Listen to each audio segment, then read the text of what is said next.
नमस्कार, मी संग्राम अवताडे. काल आपलं आयोगाने एक नोटिफिकेशन टाकलं आणि आपली एक्झाम जवळपास 30 दिवस पुढे गेली. अगोदर आपले 10 दिवस होते, अजून पुढे 30 दिवस ऍड झाले. एक्झाम काही इतकी पुढे गेली नाही. आपल्याला नियोजन 40 दिवसाचं करायचं आहे. तर त्या संदर्भात मी काही पॉइंट वाईज गोष्टी सांगतो. आता एक्झामची तारीख आहे आपली 2 फेब्रुवारी 24. दिवस राहिले 39. त्याचं बायफर्गेशन आपल्याला आहे ना 26 आणि 13 करायचं आहे. तर ते पुढच्या स्लाइडमध्ये मी घेतलंय. तर तो दिवस 39च आहे आणि प्रश्न 100, वेळ 60. सगळ्यांचा प्रॉब्लेम काय होतो? टाइम मॅनेजमेंटचा. कारण 100 प्रश्न असतात, 60 मिनिटं आहे. यामधले 20 प्रश्न हे मॅथ रिझनिंगचे 80-20 वर्गीकरण केलं तर. त्यामुळे हे जे प्रश्न आहेत ना आपल्याला 40 मिनिटात सॉल्व्ह झाले पाहिजे. इथं लॉजिक ठेवायचं. मग त्यासाठी आपल्याला काय करणं अपेक्षित आहे? एक टेस्ट सिरीज, ज्या काही मार्केटमध्ये अवेलेबल टेस्ट सिरीज आहे, तुम्ही त्या आणा आणि टेस्ट सिरीज मधनं एक प्रॉपर टाइम लावूनच पेपर सॉल्व्ह करायचा. 3 दिवसात एक पेपर जरी सॉल्व्ह केला तर 10 पेपर सॉल्व्ह होतात. शेवटच्या 5-6 दिवस तर काही 8-10 दिवस तरी काही करायचं नाही, 10 पेपर सॉल्व्ह होतात. सगळ्यांचं आता होतं काय, 1 तास 15 मिनिटं, 1 तास 10 मिनिटं, 1 तास 5 मिनिटं असा टाइम लागून जातोय. भरपूर मुलांना भेटलो, नवीन मुलांनाचा हा खूप जास्त प्रॉब्लेम आहे. तर आपलं जे 21,000 बुक आहे ना, त्याच्या प्रश्नपत्रिका घ्यायच्या त्याच्या आणि टाइम लावायचा 10 मिनिटाचा. 10 मिनिटात किती प्रश्न सॉल्व्ह होतात बघायचं. 15 मिनिटाचा लावा, त्या अँगल तुम्ही करू शकता. तर 21,000 आणि 10 मिनिटाचा टाइमर आणि किती प्रश्न होतात? तर 10 मिनिटात ऍटलीस्ट 24 प्रश्न झाले पाहिजे तुम्हाला 100 प्रश्न कव्हर करण्यासाठी. हे तुम्ही रोज दिवसातून 2-3 वेळा करू शकता. 10 मिनिटाचे 3 स्लॉट जरी केले तर तुमचं ते होऊ शकतं टाइम मॅनेजमेंटसाठी. दुसरी गोष्ट टेस्ट सिरीज, टायमर, प्रश्नपत्रिका आणि किती प्रश्न कव्हर झाले. समजा फर्स्ट टाइम जर तुमचे 10 मिनिटात 10 होत आहेत, नेक्स्ट टाइम ते 12 झाले पाहिजे, 14 झाले पाहिजे. हे वाढत वाढत जाऊन तो आकडा 24 वर गेला पाहिजे. नवीन मुलांचे तरी मला वाटतं 10च होतात, एका मिनिटाला एक प्रश्न लागतो त्यांना. पण जे काही थोडे त्यांनी काही मेन्स दिलेत, प्री दिलेत, त्यांचा हा आकडा 10 मिनिटात 24चा किंवा 20चा, कमीत कमी 20 तरी असावा. कारण भले 1 मिनिट एक प्रश्न आपण 36 सेकंद म्हणतो, पण मॅथ रिझनिंग आपलं 1 मिनिट 36 सेकंदात होत नाही, त्याला वेळ थोडा जादा लागतो. त्यामुळे आपल्याला हे 80 प्रश्न हे 40 मिनिटात तरी बसले पाहिजे. म्हणजे 10 मिनिटात ऍटलिस्ट 20 प्रश्न. हे लॉजिक आपल्याला करावं लागणार पेपरमध्ये. कारण आपली सगळ्यात मोठी लढाई ती 60 मिनिटात 100 प्रश्न सॉल्व्ह करायचे असते. प्रेशर खूप असतो. शेवटच्या 10-15 मिनिटात प्रेशर क्रिएट झाल्यामुळे मॅथ रिझनिंग सुटत नाही. त्यामुळे तुम्ही अगोदर थोडी अॅक्युरसी ठेवा. जेवढी अॅक्युरसी असेल किंवा मग जेवढं फास्ट पेपर होईल तेवढा प्रेशर कमी होतो आणि मॅथ रिझनिंग सॉल्व्ह करायला सोपं जातं. तर तुम्ही हे टेक्निक वापरू शकता त्यासाठी. आता ह्या 26 दिवसात काय करायचं, म्हणजे 13-26 जे केलंय ना आपण, त्या 26 दिवसात काय करायचं. आता मला वाटत नाही की तुम्ही नवीन बुक वगैरे वाचत बसावं किंवा तेच वाचत बसावं. तुम्ही जे काही आता 2024 ते समजा 17-18 पकडूयात, यात जे पेपर झालेत त्याचे PYQ बघा. PYQ बघताना त्याचा अप्रोच बघा, कंटेंट बघा. मग राज्यसेवेचे मुख्यचे सुद्धा PYQ बघितले गेले पाहिजे. कारण गटकाच्या पेपरला सुद्धा राज्यसेवेच्या पेपरला रिफ्लेक्शन दिसतं आपल्याला दोन्ही पेपर एकामेकात. फक्त सिंपल लेवलचे जे प्रश्न असतात ना राज्यसेवेचे, ते गटकामध्ये रिफ्लेक्ट होतात. आणि सध्या जर बघितलं आपल्याला तर सगळ्यात जास्त टक्के क्लर्कची मेन्स दिसलेली, ती 22ची किंवा 23ची जी क्लर्कची मेन्स झाली ती खूप टफ होती. अगदी त्यांचा कट ऑफ सुद्धा पूर्वचा सुद्धा काहीतरी 120, 22, 23 लागलेला आहे. आय थिंक 22च्या क्लर्कचा कट ऑफ 113 होता, खूपच कमी होता कम्पॅरेटिव्हली. त्यामुळे मला म्हणजे तुम्ही ते PYQ बघा, तिथं पण टफनेस खूप चांगली असते, तिथं कंटेंट भेटतो आणि अप्रोच भेटतो. तर कुणी असेल की राज्यसेवेला पण स्कोर आलाय, विचार असा होता की 5 जानेवारी नंतर कंबाईन द्यायची आणि नंतर राज्यसेवा फोकस करायचं. तर त्यांसाठी एक सांगू इच्छितो की तुम्ही आता सध्या कंबाईन करा. कंबाईन करताना हिस्ट्री, जिओग्राफी, पॉलिटी, इकॉनॉमी हे जे काही कॉमन टॉपिक आहे ना ते प्रॉपर झाले पाहिजे. PYQ, सिलेबस या गोष्टी तुम्ही करा आणि सिलेबसला धरून गोष्टी करा. कारण मुलं करतात काय, अगोदर बुक घेतात, नंतर सिलेबस बघतात आणि नंतर जातात PYQ कडं. पण PYQ हा असा मटेरियल आहे की ज्या आयोगाने आपल्याला ऑलरेडी प्रोव्हाइड केलंय. PYQतला कंटेंट हा आयोगाचा कंटेंट आहे, म्हणजे त्यासारखं ऑथेंटिक कंटेंट आपल्याकडे पुस्तकात पण नाही. मग त्यामुळे पहिली प्रायोरिटी PYQलाच पाहिजे. PYQ कंटेंट कलेक्शन, नंतर ऑप्शन सेटिंग कशी केली आहे, प्रश्न काय विचारलाय, कोणत्या फॉर्मॅट मधला आहे, या गोष्टी इथं करा. नंतर सिलेबस बघा, आणि सिलेबस मधनं काही टॉपिक जरी हुकले असतील तर मग पुस्तकावर या. तुम्ही आत्ता पुस्तक करू नका, PYQ वर जास्त फोकस राहू द्या. आणि मेन्स करण्यासाठी हे 4 टॉपिक जे आहेत हे परफेक्ट असू द्या. म्हणजे जे काही तुम्ही जर समजा पॉलिटी करताय तर कोर पॉलिटीचे जे काही प्रश्न आहेत राज्यसेवा मुख्यमध्ये ते चुकले नाही पाहिजे. कोर इकॉनॉमीचे प्रश्न चुकले नाही पाहिजे. हिस्ट्रीला कृषी राहत फक्त, जॉग्राफी पण होऊन जातं. नंतर इथं पॉलिटीला पार्ट 2 असतो मुख्यसाठी, तो शिल्लक असतो. आणि इकॉनॉमिक सायन्स टेक आणि काही सहकार सारखे टॉपिक असतात तर ते करावे लागतील. नंतर ते पुढे जे 3 महिने आहेत ते तर आपल्या कंबाईनच्या मुख्यसाठी पण करणं आवश्यक हे टॉपिक, कारण सिलेबस कॉमनच केलाय, ते तुमचे प्रॉपर होऊ शकतात.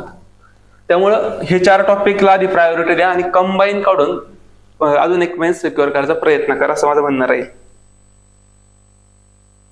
आता मॅथ आणि रिझनिंग हे डेली करायचे टॉपिक आहे, कारण करंटचे 15 प्रश्न आणि मॅथ रिझनिंगचे 20 प्रश्न पैकी मॅथ रिझनिंग हा खूप क्रुशियल टॉपिक आहे. कारण काही मुलांना परफेक्ट येतो, ते 15, 16, 12 ते 15 प्रश्न असे घेऊन जातात. काहींना जमत नाही, तिथं ते 8 ते 10 वर राहतात. हे 4 प्रश्न तुमचा 5 मार्काचा गॅप पडतात आणि कट ऑफ इथंच ठरतो. त्यामुळं हे डेली बेसवर करणं आवश्यक आहे, करंट अफेअर आणि मॅथ रिझनिंग. आणि करंट पण काय होऊन जातं, ज्यांनी केलंय ते अगदी 10-12 पर्यंत जातात, जे त्यांचं चुकतं ते अगदी 8, 7, 6 वर राहून जातात, 5 सुद्धा येतात. त्यामुळे हे 2 विषय इथं खूप व्हेरिएशन होतं. बाकी हिस्ट्री, जॉग्राफी, पॉलिटी, इकॉनॉमीत जास्त व्हेरिएशन येत नाही. तर हे 2 टॉपिक तुम्ही रोज करा. ते करण्यासाठी मग मागचे पेपर बघा, त्यातून PYQ करंट करता येतं.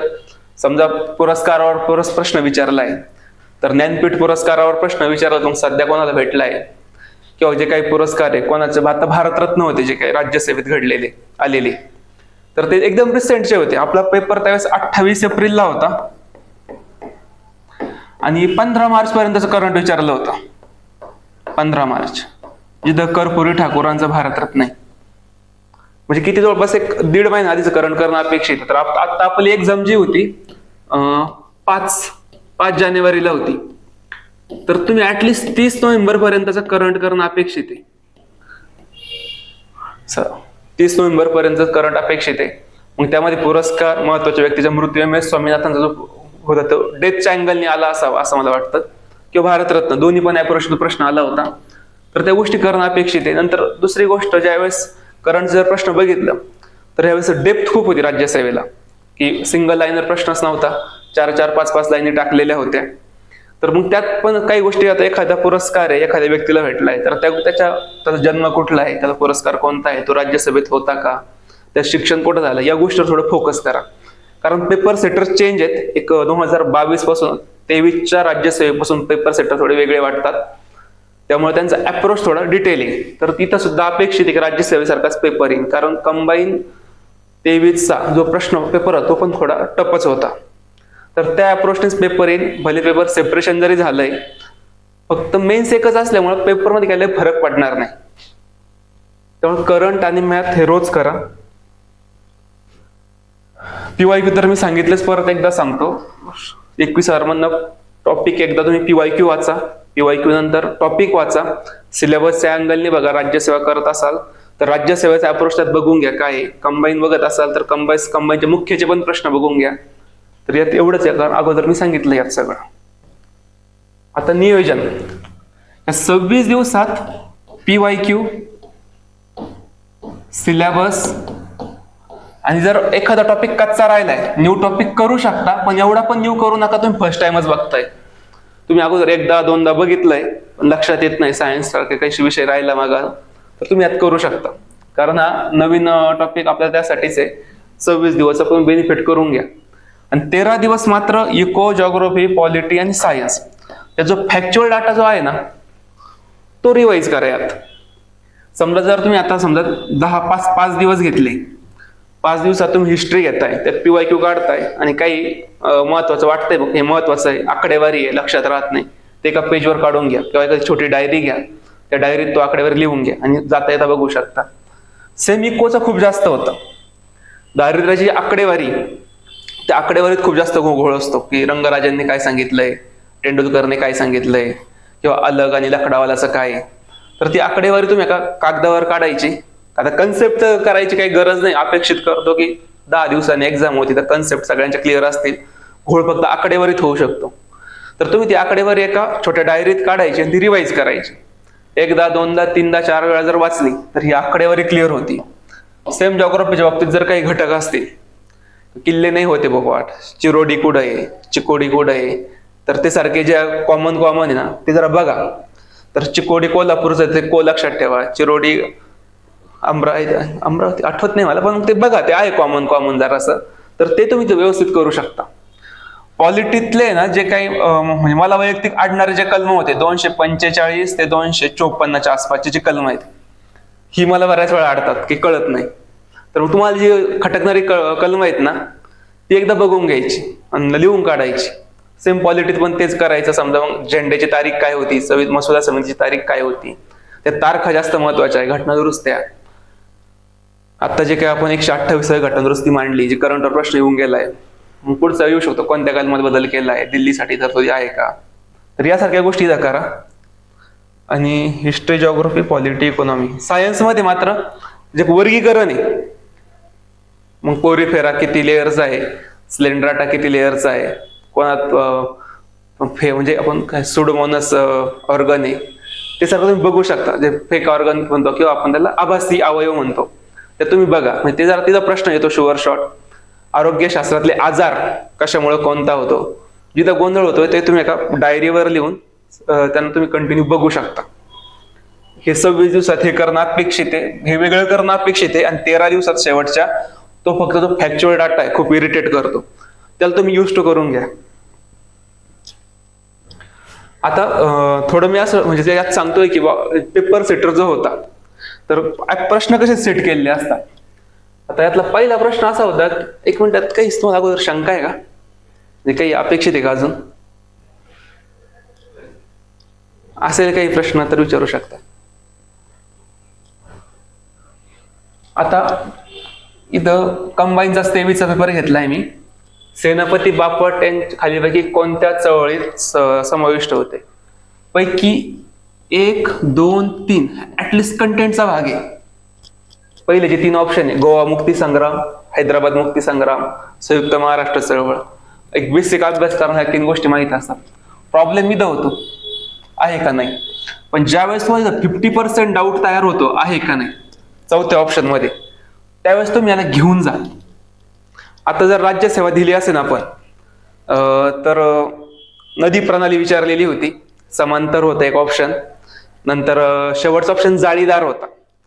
बऱ्याच मुलांना डाऊट होता तो जाळीदार आहे का नाही, पण ज्यावेळेस तुम्हाला तिथं 50% वर डाऊट क्रिएट होतो मोस्टली घेऊन जा, कारण तसंच असतं.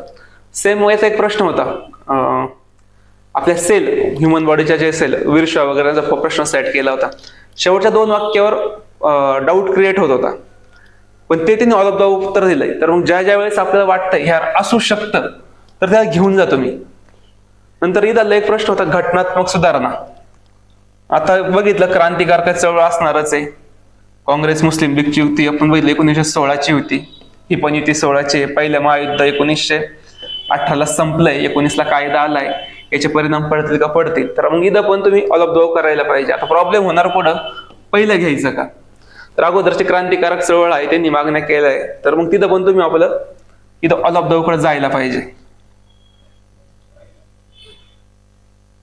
हा एक प्रश्न होता की जरा अप्रोच सोडला होता या प्रश्नात. हिस्ट्रीचे ज्या वेळेस प्रश्न आलेत ना आणि त्यांनी असे अबकडे उत्तर दिले, ऑल ऑफ द ऑप्शन नसेल, महत्वाचं ऑल ऑफ द ऑप्शन नसेल, तर हा पॅटर्न त्यांचा अबक राहिलेला आहे प्रत्येक वेळेस. मात्र ह्याच प्रश्नात मात्र त्यांनी बकड हा एक सेट दिला होता, आणि यातले मला जरी पेपरला बसल्यावर त्या लोकांमध्ये प्रॉब्लेम झाला होता, यार कोणते कुठले ब आणि क शुअर शॉर्ट कळत होते, ब नाही अ कळत होतं, सॉरी हा जरा गोंधळ होता त्या प्रश्नात. तुक्का मारायचा होता इथं ऍक्च्युअली, कारण आज पण मला कंटेंट काही सापडला नाही कुठं किंवा मी शोधलं पण नाही. पण याचं उत्तर बकड होतं. पण तुम्ही जर पुढचे प्रश्न बघितले सगळे राज्यसेवा, आत्ता पण आपल्याला राज्यसेवेत एक मत्स्य विकासाचा प्रश्न आला होता. त्यात एक मंडळ त्याचा पण ऑप्शन एबीसीचे, किंवा चंद्रपूर मधल्या तेल खाणी होत्या. आता त्यांनी फर्स्ट किंवा दिलंही आहे, पण अपेक्षित उत्तर चेंज होणं. एबीसी डी काढलंय त्यांनी, जे वनिजी होती यवतमाळची, तर त्यांनी हा ड ऑप्शन चुकवायचा पॅटर्न ठेवलाय. तर मग ज्यावेळेस तुम्हाला वाटतंय की आता गोंधळ आहे, अबक निवडायचं की बकड निवडायचं, तर मला म्हणणं आहे की अबक निवडा. भले हा चुकेल, समजा हाही तसाच येत नाही ना, हा चुकेल पण तुमचे जास्त बरोबर येतील. आणि ज्या वेळेस तुम्हाला इतिहासाचा प्रश्न येतो आणि वर्ष मेन्शन केलेलं असतं गव्हर्नर जनरलच्या संदर्भात, त्यावेळेस तुम्ही अपेक्षित आहे त्यावेळेचा गव्हर्नर कोण होता हे लिहिणं. आता हा प्रश्न काय, 1857च्या उठावात शिंदे आणि निजाम यांनी भाग घेतला असता तर उठाव यशस्वी झाला असता, हे मत कोणाचं होतं? ऑब्व्हियसली त्यावेळेचा गव्हर्नर जनरल लॉर्ड कॅनिंग होता, हाही त्याचं मत होतं. सेम राज्यसेवा, आता आपण 1 डिसेंबरला पेपर दिला, 1907 साली काँग्रेसमध्ये पडलेल्या फुटीला आपला विजय कोणत्या गव्हर्नरने मांडला, कोणत्या व्यक्तीनं मांडलं? खाली काहीतरी फर्स्ट कर्जन होता, आता वर्षच दिलंय 1907चा गव्हर्नर लिहिणं अपेक्षित आहे. तर मग ज्यावेळेस हिस्ट्रीचा प्रश्न येतो ना, त्यावेळेस बघायचं की पॉलिटिकली किंवा त्या अँगलनी कोणती व्यक्ती ऍक्टिव्ह असेल, त्यानुसार उत्तर निघतं. तर त्याचं उत्तर मिनिटं होतं त्यावेळेचा तो गव्हर्नर. तर हिस्ट्रीत हा एक अप्रोच बसतो. पुढचा, स्वदेशी चळवळीचा श्रीगणेश करून खादीचा पोशाख 1877 दिल्ली दरबारात हजेरी लावली होती. दरबारात कोण गेले होते? 2 व्यक्ती गेल्या होत्या, महात्मा फुले आणि गवा जोशी. महात्मा फुले आपल्याला माहिती शेतकरी वेशात गेले होते आणि गवा जोशी खादीच्या वेशात गेले होते. आता अधिवेशनात गेले प्रश्न टफ नाही येतो. हा प्रश्न बघा आता पॅटर्न नुसार, फक्त ऑल ऑफ द ऑप्शन नसला पाहिजे बरं का त्यात. 57च्या उठावाच्या वेळी कर्तबगार सैन्याची भूमिका कोणी बजावली? आता आपल्याला माहिती आहे की विल्यम डिग्मी आणि क्लोनिंग क्लार्क हे हिस्ट्रियन नाही, इकॉनॉमिस्ट आहे. पण जरी पण नाही कळत आहे ना, तर तुम्ही हा पॅटर्न वापरा, अबकाचा बसतो. त्यामुळे इथं पण तेच सेम 75चे उठाव विचारले, इथं ऑल ऑफ द ऑप्शन नाहीये. आणि तासगाव, शिराळा, जत, मलकापूर हे सांगलीच्या भागात काही उठाव गेलेले नव्हते, तर मोठा ऑप्शन आपल्याला घेता येतो, उत्तरावर जाता येतं. हा पुढचा प्रश्न, प्रार्थना समाज बाबतीत विधाने कोणती? दादोबा तरखडकर, डॉक्टर पांडुरंग तरखडकर, वामन आबाजी मोडक, भाऊ महाजन यांनी 31 मार्च 67 रोजी मुंबई येथे प्रार्थना समाजाची स्थापना केली. आता कंटेंट काय भेटतो आपल्याला? तारीख, कधी केली, कुठं केली. कारण बऱ्याच वेळा काय होतं, ह्या कंटेंट मधनच प्रश्न फॉर्म होत जातात. हा कंटेंट आयोगाने प्रोव्हाइड केलाय आपल्याला. त्यांचं मुखपत्र सुबोध पत्रिका होतं. मग अपेक्षित काय, त्याचे संपादक कोण होते ते शोधणं अपेक्षित आहे आपल्याला. नंतर नाम जोशी यांची मजुराची स्थिती सुधारण्यासाठी सोशल सर्व्हिस लीगची स्थापना केली. आता भरपूर वेळा प्रश्न काय फॉर्म झालाय की सोशल सर्व्हिस लीगची स्थापना कोणी केली किंवा नाम जोशींनी खालीलपैकी कोणती संस्था स्थापन केली. तर कंटेंट असा मिळवत जा प्रश्नातून. आणि प्रार्थना समाजाने मुंबई, सोलापूर, कोल्हापूर इथं महाविद्यालयाची स्थापना केली. वन्स अगेन आता याच्यातला डाऊट क्रिएट होतो, ड घ्यायचा का नाही. आयोगाच्या पॅटर्न नुसार परत एकदा उत्तर त्यांनी अबक दिलंय, बसतं ते इथं पण. गोष्टी सोप्या असतात, फक्त त्याला तुम्ही PYQ करायचे म्हणजे काय करायचं, तर त्यांचं ऑप्शनचं अनालिसिस करायचं. प्रश्न सेट कसा केलाय, ऑप्शन काय सेट केलेत, ते महत्वाचं आहे याच्यात. आता 9 एप्रिल 15 पुढचा प्रश्न, हा पण एक अप्रोचचा आहे. 9 एप्रिल 15 रोजी हरिद्वार येथे कासिम बाज महाराज, सर महेंद्रचंद नंदी यांनी हिंदू महासभेची स्थापना केली. आता हिंदू महासभा हा प्रत्येक पेपरला येणारा प्रश्न असतो, त्यामुळे त्याची स्थापना कुठं झाली, काय कुठं झालं हे अपेक्षित आहे. पण अधिवेशन काय आपण पाठ करत नाही. जी शेवटची अधिवेशनाची, त्याचे अध्यक्ष बाशी मुंजे होते. मुंजे, हेडगेवार, परांजपे यांनी 11 नोव्हेंबर 23 नागपूर इथं शाखा स्थापन केली. नेक्स्ट क्वेश्चन इथंच येऊ शकतो, ह्या लोकांनी हिंदू महासभेची स्थापना कोणत्या ठिकाणी केली, तर नागपूर आहे. हा प्रश्न फॉर्म होऊ शकतो, कारण त्यांनी पहिल्या प्रश्नात कंटेंट दिलाय. तुम्ही जर 21च्या PSI चे प्रश्न जे लाईन मध्ये दिले होते ना, काही ते त्यांनी 22च्या PSI ला प्रश्न सेट केला होता. समजा ही जर लाईन आहे ना, असाच प्रश्न बघ, या म्हणजे मुंजे, हेडगेवार, परांजपे यांनी हिंदू महासभेची शाखा खालीलपैकी कोणत्या ठिकाणी स्थापन केली. तर हा आयोगाने दिलेला कंटेंट हा बघा. आता प्रश्न काय आहे इथं, 28, 29, 30 डिसेंबर 1938 रोजी हिंदू महासभेचे अधिवेशन पुणे येथे पार पडलं. या तारखा कोणत्या अधिवेशनाचे वाटतं का? काही लॉजिक वाट दिसतंय की यात? जर काँग्रेसच्या अधिवेशनाच्या तारखा बघितल्या तर त्या 25 ते 31 डिसेंबर कायम असायच्या. ह्या काँग्रेसच्या अधिवेशनाच्या तारखा आहे, न की हिंदू महासभेच्या. आणि ज्यावेळेस काँग्रेसचं अधिवेशन संपायचं तिथून पुढे हिंदू महासभेचं सुरू व्हायचं 1 जानेवारीच्या आसपास.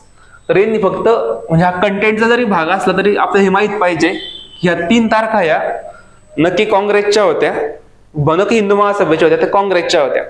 कारण ह्या 3 वर्षाला तारखा आहे. तुम्ही कधीही बघा काँग्रेसचं अधिवेशन 1885 ते अगदी 1947 पर्यंत विशेष अधिवेशन वगळता जे जनरल अधिवेशन आहे ते ह्या तारखांनाच भरलेले आहेत. त्यामुळे ह्या तारखा ज्या आहेत त्या हिंदू महासभेतून काँग्रेसच्या आहेत. त्यामुळे हे रॉंग करायचं ऑप्शन होतं. पुढचा प्रश्न होता चॅम्पियन आणि सेट यांच्या वर्गीकरणानुसार महाराष्ट्रात जंगलाचे किती प्रमुख प्रकार आहेत. आता हा काय कंटेंटचा अजिबात भाग नाहीये, पण या प्रश्नात असं दिसलंय की ज्या वेळेस कंटेंटच्या बाहेरचा प्रश्न येतोय त्यावेळेस ते ऑप्शन 1 देतात. आता 12व्या पंचवार्षिक योजनेचा प्रश्न आला होता की त्याचं ते महागाई रेट काय होता. पहिलंच ऑप्शन दिलेलं आहे, कारण ते आकडेवारी एकदम 5.5, 4.5, 3.5 अशी दिली होती. पहिलं ऑप्शन दिलाय. दुसरा एक प्रश्न होता ते सफरची शहर होते एअर क्वालिटी इंडेक्सची. त्यात पण ते पुणे वगैरे काही आता म्हणजे अपेक्षित नव्हतं की प्रीसाठी ते पाठ करावं. ते कॉमन सेन्सचा प्रश्न होता. तर तिथंही ऑप्शन 1 दिला होता. ज्या वेळेस म्हणजे लईच अननोन येत आहे त्यावेळेस तुम्ही एक ऑप्शन घेऊ शकता, पण मग तेवढं तुम्हाला कळायला पाहिजे हा कंटेंटचा भाग आहे की नाही. कंटेंटचा भाग असेल तर गोष्ट वेगळी आहे, पण जर वाटतंय हा कंटेंटचा भागच नव्हता किंवा मी किती अभ्यास केला असता तरी हा मला कुठं वाचनात भेटला नसता. आणि हा सेम त्या टाईपचा प्रश्न होता. म्हणजे किती जरी मुलं असले की यांनी किती मेन्स दिलाय, किती प्री दिलाय, खूप अभ्यास केलाय, हा काय कंटेंटचा भाग नव्हता. तर तिथं म्हणजे एक ऑप्शन बऱ्यापैकी दिसून येतो आपल्याला. तेवढं तुम्ही मात्र तिथं लॉजिक डेव्हलप करून लिहा, कारण कोणतंही लिहिलं तरी आपल्याला माहिती आहे की बरोबरची काही शुअरिटी नाहीच आहे. 5 लिहिलं काय, 4 लिहिलं काय, तर मग जो आयोगाने अगोदरचा पॅटर्न सेट केलाय की पहिलं उत्तर द्यायचं मग बाकीचे ऑप्शन सेट करायचे, तुम्ही ते बघू शकता. धवल क्रांतीला सुरुवात कोणत्या सालापासून झाली. आता ह्या प्रश्नात प्रॉब्लेम असा होता की उत्तर 1970 पाहिजे, पण आयोग मोस्ट अप्रोप्रिएट कडे जातं, 71 कडे जातं. परत एकदा ते पहिल्याच ऑप्शनला त्यांनी दिलंय. ते समजा जर वाटतंय की आपल्या तो टॉपिकचा आहे की नाही आहे, पण तो टॉपिकचा भाग आहे, तर इथं उत्तर 70 पाहिजे होतं. इथं म्हणजे ज्यावेळेस वाटतंय की उत्तर नाहीये मोस्ट अप्रोप्रिएट निवडा. एक जोडी आली होती PSIच्या थोडी जुनी 17-18ला, त्यांना ते यंग इंडिया द्यायचं असेल तर त्यांच्याकडनं ते न्यू इंडिया झालं होतं आणि दिलं की ते होम रूलचं वर्तमानपत्र आहे. सॉरी, यंग इंडिया दिलं होतं आणि ते न्यू इंडिया पाहिजे होती, तर त्यांनी होम रूलचं वर्तमानपत्र दिलं होतं. तर ते फक्त ते घोळ केला होता, पण आपल्याला उत्तर चेंज नाही केलं नंतर त्यांनी. आता करतील मे बी, पण मग ज्या वेळेस असं वाटतं ना की बाबा इथं परफेक्ट नाहीये, तुम्ही मोस्ट अप्रोप्रिएट निवडत चला, कारण एक्झामची डिमांड ही परफेक्ट कधीच नसते, मोस्ट अप्रोप्रिएट असते. आता हा जो प्रश्न होता की दख्खन पठारावर घर बांधणीसाठी स्थानिक दगडाचा वापर केला जातो. आता ऑब्विसली स्थानिक दगड म्हणल्यावर दख्खन पठारावर बेसाल्ट हा जर पुढं कोकणात विचारला असता तर जांबा आला असता. म्हणजे प्रश्न फक्त ह्या शब्दावर फिरला होता तो. हा जर प्रश्न नसता तर परत मुलं म्हणले असते की ऐकून आयात केला जातो, तिकून आयात केला जातो, पण स्थानिक विचारल्यामुळे तो प्रश्न काय म्हणतो आपण प्रॉपर उत्तरावर जाता येत होता आपल्याला. हा करंटचा होता. हा एक प्रश्न नाही, हा नाही, पुढचा. हा सगळ्याला माहिती बिहारची घनता सर्वाधिक जादा आहे. उत्तर इथून निघत नव्हतं, पण डीचं 4 घेतल्यावर ते 4 ठिकाणी होतं. आपण काय सगळ्या घनता पाठ करत नाही. आणि सगळ्यात कमी कशाची असणार आहे, हिमाचलची डोंगराळ भाग आहे. बीचं 1 तरी उत्तर निघत नव्हतं. घोळ होतं हिमाचल आणि झारखंड. आपल्याला माहिती दिल्लीच्या जवळचं राज्य हिमाचल आहे. दिल्ली हा युनियन टेरिटरी आहे, खूप जास्त लोकसंख्येचा प्रदेश आहे. त्यामुळे हरियाणाची घनता ही दिल्ली सोबत मॅच व्हायचा प्रयत्न कर, थोडी जास्त असेल. तर हा पण एक कॉमन सेन्स होता. म्हणजे ज्यावेळेस घनता येईल ना, महाराष्ट्र गुजरात सोबत कम्पेअर करा, नंतर पंजाब हरियाणा कम्पेअर करा, जे सोबतची राज्य आहे ना, तर ते रिफ्लेक्शन त्यात दिसतं. आंध्र तेलंगणा कम्पेअर करा, आकडेवारी थोडी सारखी असणार आहे. तिथं सेम तोच लॉजिक होता. दिल्ली सोबत हरियाणा बघायचं होतं आता दिल्ली खूप जास्त आहे, पण मग थोडा प्रदेश ऑब्व्हियसली झारखंडपेक्षा आता हरियाणा जास्त असणार आहे, कारण दिल्लीचं रिफ्लेक्शन आपल्याला हरियाणात दिसू शकतं, पंजाबमध्ये दिसू शकतं किंवा उत्तर प्रदेशमध्ये पण दिसू शकतं. तर त्या अप्रोचचा हा प्रश्न होता. बेसिक प्रश्न हा पण त्यात काही नव्हतं असं. ज्या नियोजन आयोगाने दारिद्र्यावर कंटिन्यू प्रश्न विचारलेले, रंगराजांनी सांगितलेली आकडेवारी काय, तेंडुलकरने सांगितलेली आकडेवारी काय, रंगराजन कमिटी फॉर्म कधी केली, तेंडुलकर कधी फॉर्म केली, त्यांचे रिपोर्ट कधी आले, तर त्या अप्रोचचा हा प्रश्न होता. आता ह्यो जो तिसरा ऑप्शन होता ना, हा अलग गटाचा होता. अलग, तर तुम्ही ते अलगचं जर बघितलं तर ग्रामीण भागासाठी त्यांनी 49.63% रुपये पैसे सांगितले, पण त्यांनी 56% दारिद्र्य सांगितलं इथं. आणि शहरी भागासाठी त्यांनी 49% दारिद्र्य सांगितलंय. तुमचं हे जर बघितलं तर तुम्ही क्रिस क्रॉस करा की भाई अलग था ना, त्यांनी अलग सांगितलंय म्हणजे क्रिस क्रॉस सांगितलंय. नंतर ही आकडेवारी 47-32 खूप वेळा आली आहे, ही रंगराजांची वर्षी तेंडुलकरची जी नियोजन आयोगाने स्वीकारलेली, कारण ज्यावेळेस आपले नियोजन आयोगाने क्लिअर कट सांगितलं की रंगराजांचं स्वीकारणं आपल्याला शक्य नाहीये. तर इथं तुम्ही हे जरा बघून घ्या, कारण इथं कन्सिस्टंटली प्रत्येक प्रीला प्रत्येक मेन्स लेवलवर प्रश्न येतो. विशेष प्रदेश विकास कार्यक्रम कशासाठी तयार केलं? आता दारिद्र्य निर्मूलन काही विशेष भागासाठी असणार आहे का? संपूर्ण भारत भागासाठी असणार आहे. पण विशेष प्रदेश कशाला म्हणतो आपण? जो हिली एरिया आहे, ट्रायबल एरिया आहे, त्याला आपण विशेष एरिया म्हणतो, किंवा दुष्काळग्रस्त भाग आहे. तर याचं हे प्रॉपर विशेष एरिया आहे. ग्रामीण भागात औद्योगिकरण म्हणतात, तर हा ग्रामीण काही विशेष भाग येत नाही, तो आपल्या भारताचा एक कॉमन भाग आहे. त्यामुळे ड येत नाही, ड कटलं, अ येत नाही, दारिद्र्य रोजगार वाढ हा काही विशेष भागासाठीचा कार्यक्रम नाही, तो संपूर्ण भारतासाठी असणार आहे. या दोन ज्या आहेत हे स्पेशल एरिया होते. नंतर इथं आपण साधनं विचारली होती. आता संसद काही साधन नाहीये हे सगळ्याला माहिती, ती एक इमारत आहे किंवा आपला एक प्रशासकीय ढाचा आहे. त्याचं उत्तर अ आणि क पाहिजे. म्हणजे मी काही सांगत नाही, बघू शकता हे, पण अप्रोच बघा पेपराचा कसा असतो. इथं पण एवढं काही नाहीये. आता हे M1 इथं जर बघितलं तुम्ही, हा इथं कायम प्रश्न असतो M1 L1. आता M1 जे पोस्टचं जे असतं ना, त्याचं लिक्विडेशन आपण L1 L2 केलेलं असतं. तुम्ही जर बघितलं असं देसले सरांच्या बुकमध्ये, तर L1 सेपरेट केले, M सेपरेट केले. आता इथं डिटेल प्रश्नच नव्हता. पोस्ट अब एकीकडे केलं होतं, म्हणजे अब जर काढलं तर कडच राहत होतं, कारण या L1 आहेत. ते बघा फक्त पोस्ट म्हणजे L1 लिंकेज आहे आणि बँकेच्या M1 लिंकेज आहेत, तेवढं बघू शकता. नंतर कर जे 81 समिती आहेत, करा संदर्भातल्या केळकर समिती, चेल्लया समिती, आता हिप समिती विचारली होती आपल्याला 1995 राज्यसभेसाठी. तर ही समिती आपल्याला माहिती दोन गोष्टीसाठी, एक व्यापारासाठी आहे 85 आणि 95 MSME साठी. म्हणजे ऑप्शन पण जरा बघत जा. सुखमय चक्रवर्ती समितीचा प्रश्न ASOच्या मेन्सला आला होता 22 साली, का त्यांनी ते कोणतं वर्गीकरण रद्द करायला लावलं किंवा कोणतं सुरू केलं, तर ते त्याच्यावर प्रश्न आहे. ऑप्शन पण बघत चला. हा एक प्रश्न होता की कळत नव्हतं की कसं सॉल्व्ह करायचा, कंटेंट पुस्तकात काही सापडत नाही याचा. तरी पण माहिती आपले जे आता शेतकरी जो म्हणतो तो कसा असणार आहे, स्वयंरोजगार असणार आहे. शेतकरी सगळ्यात जास्त जो आपला ग्रुप आहे, तर तो स्वयंरोजगार सर्वात जास्त पकडल्यावर त्याचं उत्तर तिथं भेटत होतं म्हणजे सगळ्यांना. आणि परत एकदा हा ऑप्शन एक सेट केलाय त्यांनी. म्हणजे ज्यावेळेस आपल्याला अननोन डाटा आहे, पुस्तकात सापडत नाही, त्यावेळेस तुम्ही हा लॉजिक वापरू शकता. शुअर शॉट बसता येते. आणि शेतकरी हा स्वयंरोजगार मध्ये येत असेल तर मग ऑब्व्हियसली आकडेवारी ती जास्त आहे, नियमित कमी असणारे, प्रासंगिक थोडे जास्त असणारे. आता ज्या वेळेस शासनाच्या योजना येतात ना, सध्या आपण हिंदी भाषा वापरायला सुरुवात केली बऱ्याच योजनांसाठी. हे एक्सप्रेस, कनेक्ट, नेटवर्क इंग्लिश शब्द होते, हाच रथ एक शब्द प्रॉपर हिंदी होता. तर तुम्ही बऱ्याच योजना बघा तर त्यांना प्रॉपर हिंदी नावं दिले. त्यांचं फुल फॉर्म हा इंग्लिश आहे, पण त्याच्या वेळेस त्याला आपण वाचतो मराठी किंवा आपल्या रोमन लिपीत, तर ते हिंदी लिपी त्याची, हिंदी भाषा आहे. तर तुम्ही ते एक लॉजिक इथं बघू शकता कसं काय. आता करंटला हे ज्ञानपीठ बघायचा. नंतर एखाद्याला तुम्ही असरचा रिपोर्ट आहे, तर अजून एखादा स्पेशल रिपोर्ट आलाय का नीती आयोगाचा?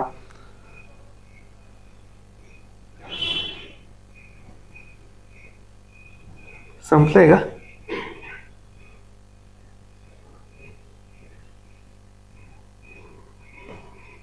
सर बघा काय आलं आहे पुढं पेपर त्याच्यात. हो आहे एक्स्ट्रा फिट स्लाइड आली होती. हा एक प्रश्न होता, संविधान परिषदेच्या सल्लागार शाखेने पहिला मसुदा कोण दिला. आता हा त्यावेळेचा खूप टफ प्रश्न मानला गेला की बाबा आता कोण दिला काय दिला, कारण पाठ नव्हते वर्ष. पण एक बेसिक गोष्ट होती की संविधान सभेची स्थापना 29 ऑगस्ट मसुदा समितीची 1947 ला झाली. आता झाली तर तिला काहीतरी दिवस लागतील, लगेच सप्टेंबरमध्ये तर काही शक्य होणार नाही लॉजिकली बघायला गेलं तर. एक संपूर्ण भारतात एक ड्राफ्ट देणं, पहिले ऑप्शन हे ह्या तारखेच्या अगोदरचे मसुदा समिती स्थापन झालेली नाही त्यावेळेच्याच, कारण हा मसुदा द्यायचं काम कोणाचं होतं, मसुदा समितीचं होतं. त्यामुळं तुम्ही 3 किंवा 4 म्हणजे कोणत्याही समितीला रिपोर्ट द्यायचा असेल तर ती काही 15 दिवसात रिपोर्ट देत नाही, तिला 1 महिना लागतो. महिना म्हणताल तर 29 ऑगस्ट म्हणजे ऑगस्ट संपलेला आहे तर ऑक्टोबर उत्तर येत त्याचं. म्हणजे कॉमन सेन्सने उत्तर निघत होतं या प्रश्नाचं. पण ज्यावेळेस अननोन प्रश्न येतो ना, वरती काही दिलंय वा असं पॉलिटिच्या रिलेटेड, बघा समिती तर कधी स्थापना झाली आहे, सदस्य कोण आहे, रिपोर्ट कधी दिला असेल, सगळ्या गोष्टी पाठ करणं शक्य होत नाही आपल्याला. पण एक कॉमन सेन्स लॉजिकने हा प्रश्न सुटणारा होता.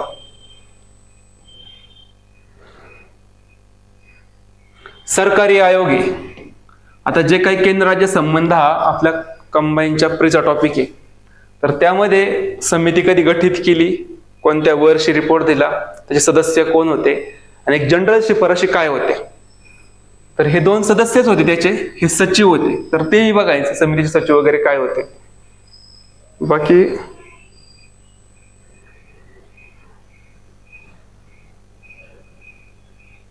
डांग्या खोकल्याची विचारलं तर आपण ती डीपीटी लस वापरतो, त्यातला पी म्हणजे परटेसिस होता, म्हणजे लस वापरणं म्हणजे आता हायजीनचा टॉपिक ह्या, तर पी हा परटेसिस होता. मलाही आजार माहित नव्हता, पण परटेसिस वापरतो ना तर ते लॉजिक वापरू शकतो. आता समजा पुढचा जर विचारला तर मग म्हणजे काय धनुर्वाताला काय असणार, तर तिला टी वरून असणार आहे काहीतरी, त्यावरून ह्या गोष्टी निघून जातात. हा ज्या वेळेस आहे ना ह्या टाईपचे प्रश्न येतात कारण, त्यावेळेस तुम्ही मुख्य पॉइंट हे करा, हिट करायचं. आता एक प्रश्न आला होता 22च्या कंबाईनसाठी की ईस्ट इंडिया कंपनीचा मुख्य हेतू काय होता. त्यातला एक ऑप्शन होता आर्थिक घटकावर नियंत्रण मिळवणं, खाली एक ऑप्शन होता नफा मिळवणं, नंतर बाकीचे 2 वेग होते. पण प्रश्न सेट करताना ब क म्हणजे आर्थिक घटकाचं नियंत्रण आणि नफा मिळवणं एकत्र केलं होतं. पण आर्थिक घटकाचं जे नियंत्रण होतं तो त्यांचा सब पॉइंट होता, मूळ टार्गेट होतं नफा मिळवणं, आणि नफा मिळवण्यासाठी या गोष्टी करणं आवश्यक होतं. तर ज्यावेळेस तुम्हाला कारण, एम, ऑब्जेक्ट विचारतात ना, त्याला तुम्ही डायरेक्ट हिट करा, आजूबाजूच्या गोष्टी बघू नका. आता हे काय, अति पाण्यामुळे वनस्पती मृत होतात कारण ऑक्सिजन मिळत नाही, हे चुकीचं आहे. बाकीचं चुकीचं नाहीये काही, पण त्यातले ना हे परिणाम आहे त्याचे, हे त्याचे होणारे परिणाम आहे, हा त्याचा डायरेक्ट होणारा परिणाम आहे. ह्याच्यामुळे या गोष्टी होतात, अल्टिमेट रिझल्ट हा भेटतो. तर ज्यावेळेस कारण, ऑब्जेक्टिव्ह, एम्स विचारतात प्रश्नात, त्यावेळेस तुम्ही थोडं व्यवस्थित बघा त्याचा ऑप्शन कसा सेट केलाय. त्याचं उत्तर ए होऊन सिंग्युलर असतं शक्यतो, ए फॉर्म, ए बी वगैरे काही उत्तर राहत नाही. ज्यावेळेस ए बी वगैरे उत्तर असतात त्यांनी कारणे शब्द वापरलेला असतो प्रश्नपत्रिकेत. कारणे काय होती. इथं एकक म्हणजे ज्यावेळेस प्रश्न येतात त्यावेळेस एकक बघणं खूप जास्त महत्वाचं आहे. मीटर सेकंद दिलंय का, सेंटीमीटर सेकंद दिलंय का. तर ज्यावेळेस ह्या टाईपचा प्रश्न सोपा खूप प्रश्न असून चुकून जातो. माझाही चुकला होता कारण मीटर पर सेकंद पाठ करायची सवय होती, ते उत्तर बघितलं, लिहिलं, एकदम सोपा प्रश्न आपला सिलिंग मिस्टेकमुळे चुकतो. हा प्रश्न खूप वेळा आलाय. ज्या वेळेस सिल्वर येते त्यात सिल्वर नसतंय, किंवा बरेच काही प्रश्न आहे ना ज्यात जे नाव असतं ते नसतं. हा एक प्रश्न म्हणजे मला कुणी भरपूर पाठ करत किंवा किचकट वाटतं. पण याचं लॉजिक काय होतं, हे 3 ऑप्शन तर सेम केले, पण हा 4था ऑप्शन जो होता ना तो क्रिसक्रॉस मांडलाय. Leptotene, zygotene, pachytene, diplotene, diakinesis. तर हे 3 सेम आहे. इथं काहीतरी घ्यावं लागणार आहे. इथं डायकायनेसिस शेवट आहे, गोंधळ होते, इथं काय निवडायचं. तर तुम्ही ज्यावेळेस हा 4था ऑप्शन किंवा वेगळा ऑप्शन असेल ना, तुम्ही त्याला कुठं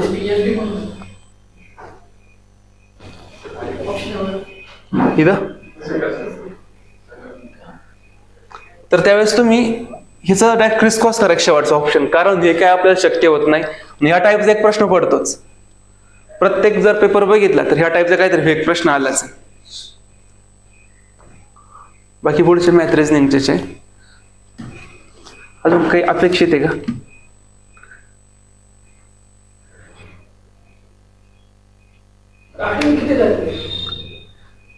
अटेम्प हा पेपरच्या टफनेसवर आहे. तरी पण एक 90+ अटेम्प पाहिजे किंवा 95+ पाहिजे, कारण मुलांची अॅक्युरसी असते. मग 60-62 काय अटेम्प नसावा एवढं क्लिअर सांगतो. कारण 60-65ने 60-65 70-75ने काही होत नाही. अटेम्प चांगलाच पाहिजे. मला वाटतं 100 असायला पाहिजे, काही हरकत नाही 100 करायला. पण मॅथ रिझनिंग जर राहत असेल तर तिथे काही तुक्के मारू नका. पेपरमध्ये टायमिंग आणि दुसरं टायमिंग प्रमाणे जर सब्जेक्ट आपल्याला शिफ्ट करायचा असेल, तुम्ही पेपरमध्ये कशी काय? पहिलं माझं असायचं की जो सोपा माझा विषय, मला हिस्ट्री आवडायचा, पॉलिटी जमायचा, जिओग्राफी जमायचा, तर मी ते आधी घ्यायचो आणि नंतर मग टफ विषयाकडे जायचं. सायन्स वगैरे मी शेवट घ्यायचो, कारण जे आहे सोपे आहे ना तर ते एकदम फ्री माइंडला चांगली उत्तर येऊन जातात. आणि थोडं माझं मॅथ करायचो नंतर, मॅथ पण माझं खूप चांगलं होतं. तर प्रत्येकाच्या स्ट्रेंथनुसार पेपर सॉल्व्ह करा, कारण प्रत्येकाची स्ट्रॅटेजी वेगळी असते, तर त्यानुसार करायला पाहिजे. दुसरं एक सायन्स बद्दल विचारायचं होतं. तुम्ही जेव्हा सायन्सचा अभ्यास केला, ऑथेंटिक जे बुक आहेत गव्हर्नमेंट याच्या व्यतिरिक्त काय? कोणताही बुक वापरा, एकच सोर्स ठेवा फक्त, कारण जास्त सोर्स घेऊन जास्त काही फायदा होत नाही. सायन्सचा आउटपुट म्हणावं तितकं येत नाही. त्यामुळे कोणतंही एक बुक वापरा ज्यात तुम्हाला कॉम्प्रिहेन्सिव्ह डाटा भेटेल, तेच वापरा. आणि ते खूप जर वेळा वाचलं तर त्यावर कमांड येते, बेसिक गोष्टीवर तरी कमांड येते आणि बेसिक प्रश्न सुटतात. आणि बेसिक प्रश्न जरी सुटले सायन्सचे तर एक कॉपरी निघून जाते.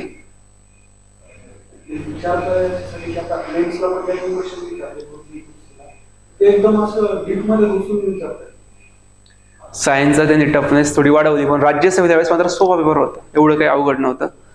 आणि मागच्या वेळेस पण एवढं काही डिटेल नव्हतं, टफ पेपर नव्हता. म्हणजे सायन्सचे जे जनरल बुक आहेत तर त्यातून तुम्हाला प्रश्न सॉल्व्ह होऊ शकतात. थांबूयात मग आपण.